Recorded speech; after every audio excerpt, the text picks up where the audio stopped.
दर्शनबिन आज चाहिँ हामी भारतको रहेको कर्नाटकमा चाहिँ यो रेस्टुरेन्टहरू चाहिँ के कस्तो खालको चलिरहेछ, कसरी चलाइरहेछन् भन्ने खालको चाहिँ तपाईँहरूलाई सोच छ भने आएर तपाईँहरू आएर हेरिदिनुहोस्। यो भिडियोमा हामी डिटेल्स एक्सप्लेन गरेको छौँ।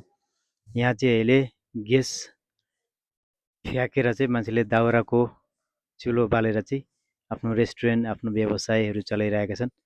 तपाईँहरू यो भिडियोमा देख्न सक्नुहुन्छ। हामी यो हेडलाइनमा लेखिदिन्छौँ के कस्तो छ बेङ्गलोरको पारा। आउनु त बुझिहेरौँ।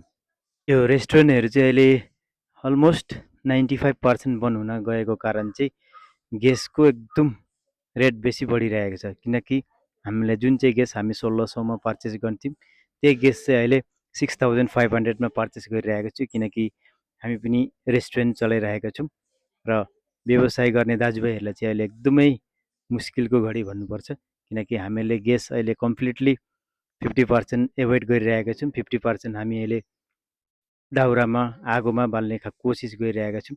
र आउनुहोस् यो भिडियोमा हामी कस्तो तरिकाले चाहिँ बेङ्गलोरको जग्गा पनि आगोमा कसरी पकाउने त भनेर हामी देखाइरहेका छौँ।